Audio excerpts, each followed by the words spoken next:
रखती है और उसे बेल कर गर्मा गर्म पराठे बना लेती है। वहीं सिलबट्टे पर पुदीना की खाने का वक्त हो जाता है और जब शालिनी आज रात के खाने में सभी को मिक्स वेज पराठे परोसती है तो आज आपने पराठे बनाए, बहुत बढ़िया खुशबू आ रही है। लेकिन किस चीज के पराठे हैं? ये मिक्स वेज पराठे हैं, सब कुछ है इसके अंदर।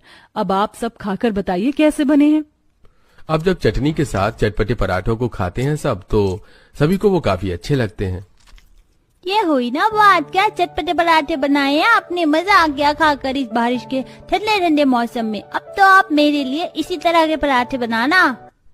बच्चे सही कह रहे हैं शालिनी, ऊपर से जो तुमने तीखी चटनी बनाई है ना, क्या बताऊं, दिल खुश हो गया।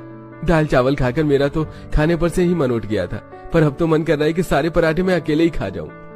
सभी शालिनी के बने हुए चटपटे मिक्स वेज पराठे की काफी तारीफ कर रहे होते हैं कि तभी वहां पड़ोसन अमृता आती है। अरे मैं तो यहाँ तुमसे हल्दी मांगने के लिए आई थी और तुम्हारे घर पर तो आज पराठों की पार्टी चल रही है। वैसे खुशबू तो बढ़िया आ रही, किस चीज के पराठे हैं? मिक्स वेज पराठे बनाए हैं, ले तू भी चख ले। अमृता भी जब मिक्स वेज पराठा खाती है तो क्या पराठे बनाए हैं तुमने? सुबह से जी सा खराब हो रहा था लेकिन इन्हें खाकर दिल खुश हो गया। मैं तो कह रही हूँ अपना दाल चावल छोड़कर तुम पराठे क्यों ना बेचने लगो। वैसे भी बारिश का मौसम है और ऐसे मौसम में तो ऐसी चटपटी चीज खाने का बड़ा ही मन होता है। इतना कहकर अमृता चली जाती है तो वहीं अमृता की बात को सुनकर वैसे बातों बातों में अमृता कह तो सही बात रही थी। लोग हमारे दाल चावल इसीलिए नहीं खरीदते क्योंकि वो चटपटे नहीं है, पर अगर हम बारिश के मौसम में तेरे बनाए हुए ये चटपटे पराठे बेचेंगे तो मुझे पूरा यकीन है कि लोग इसे जरूर खाने आएंगे। माँ, दादी माँ ठीक कह रही है, हमारे स्कूल के बाहर जितनी भी चटपटी चीज बिकती है ना, उन पर काफी भीड़ होती है। अगले दिन विनोद फिर से ढेर सारी सब्जियां लेकर आता है, जिसे छांटकर शालिनी साफ सब्जियां अलग कर लेती है और अब अपने उस दाल चावल के ठेले पर मिक्स वेज पराठे बनाने की सारी तैयारी करके अपने सास के साथ ठेला लेकर चल पड़ती है।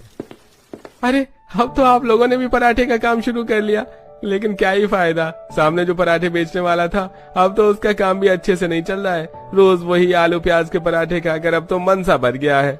लेकिन ये मामूली आलू प्याज के पराठे नहीं है, ये मिक्स वेज के पराठे हैं। गाजर मटर गोभी आलू प्याज सब है इसमें, और तो और तीखी चटपटी चटनी के साथ। अरे तारीफ तो आपने कुछ ज्यादा ही कर दी, तो खिला दीजिए पराठा। खाकर देखते हैं कि कैसे चटपटे मिक्स वेज पराठे हैं ये। शालिनी अब लोई लेकर उसे बेलकर उसके अंदर चटपटी मिक्स वेज की स्टफिंग भर देती है और जल्दी से तवे पर गर्मा गर्म सेकती है। तो वहीं सुलोचना प्लेट में 2 से 3 तरह की अलग अलग तीखी चटपटी पराठे देती है। तो अरे बहन जी, बिल्कुल सही कहा था आपने, इस हल्की हल्की बारिश में मिक्स वेज पराठे खाकर मजा आ गया। ये तो सच में काफी चटपटे हैं, मजा आ गया, एक और लगा दीजिए। उसका